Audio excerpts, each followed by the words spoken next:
सभी साथियों को मेरा नमस्कार। कात्यायनी मीडिया में आपका स्वागत है दोस्तों।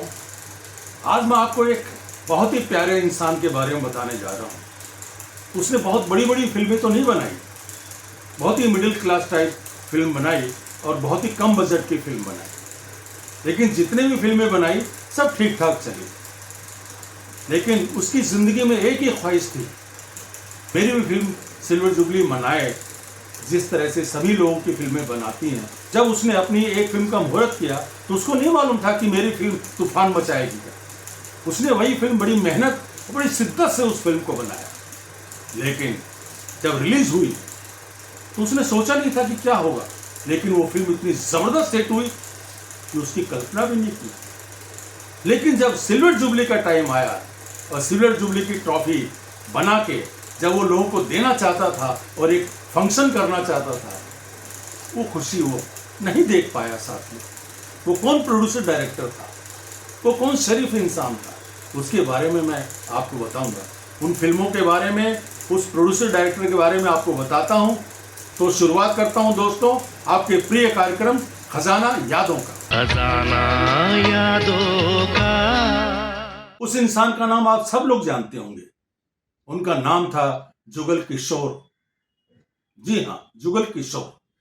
जुगल किशोर हिमाचल के रहने वाले थे और फिल्म इंडस्ट्री में 57-58 में ही आ गए थे। बहुत चीजों के बारे में उन्होंने नॉलेज ली। उसके बाद उन्होंने स्टार्टिंग में 2 पंजाबी फिल्मों का डायरेक्शन दिया। उसके बाद उन्होंने खुद का अपना प्रोडक्शन शुरू किया। उसका नाम रखा जुगल प्रोडक्शन।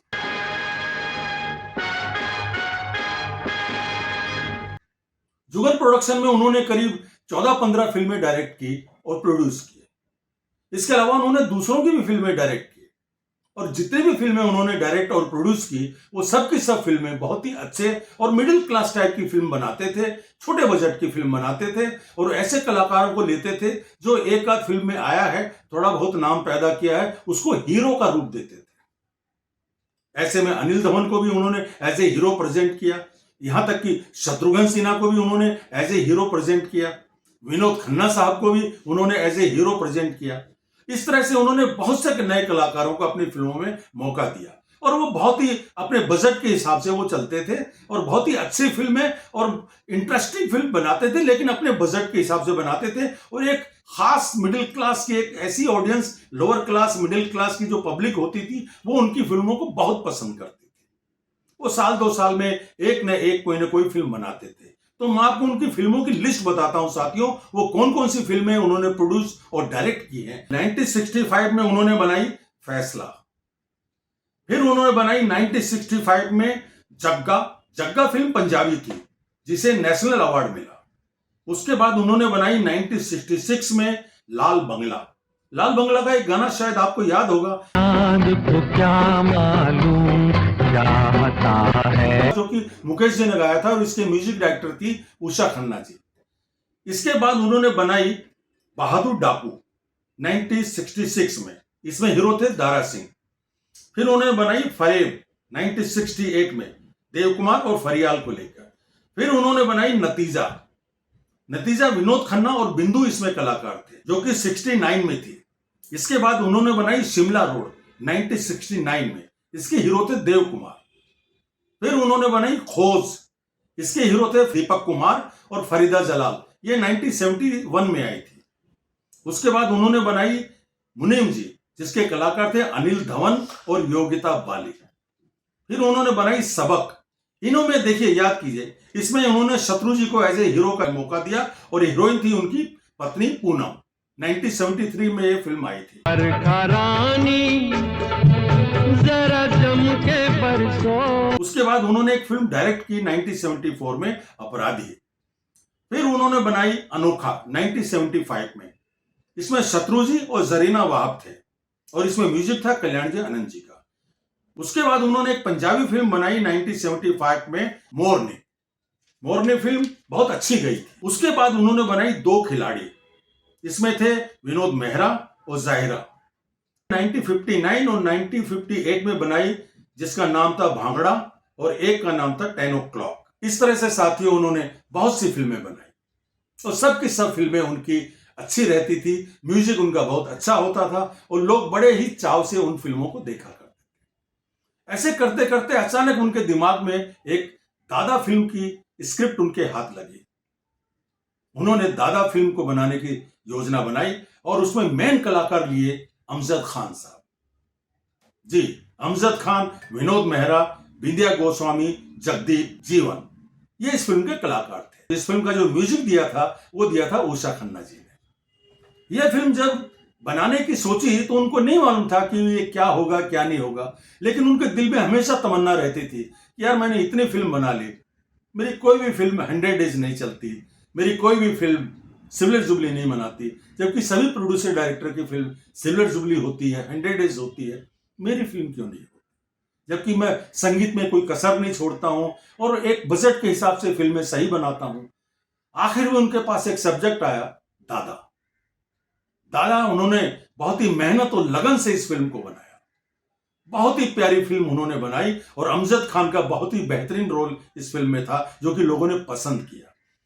जब यह फिल्म रिलीज करने का वक्त आया तो उन्होंने पूरी तैयारी कर ली थी, अच्छे ढंग से 6 सीट 30-40 सभी प्रिंट करवाए थे और ऑल इंडिया फिल्म ये इमीडिएटली बिक गई थी। सभी टेरिटरियों में एक साथ ये फिल्म रिलीज की। और ये क्या हुआ? इतना बड़ा धमाका तो जुगल किशोर जी ने सोचा नहीं था। फिल्म हिट नहीं हुई, सुपर डुपर हिट हुई। और यह फिल्म जब लोगों के दिमाग में छा गई, 100 डेज नहीं आगे बढ़ती गई, जब 18, 19, 20, 21 वीक पे जब ये फिल्म पहुंची तो उनको लगने लग गया था कि ये मेरी फिल्म सिल्वर जुबली होके रहेगी। तो उन्होंने साथियों अपनी सिल्वर जुबली ट्रॉफी पहली बार बनवाई।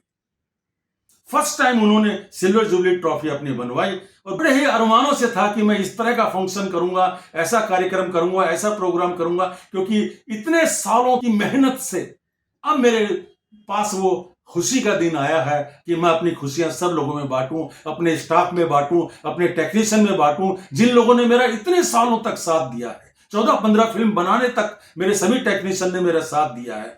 इस तरह से उन्होंने सिल्वर जुबली की ट्रॉफी बनवाई और गाने धूम मचा रहे थे चारों तरफ।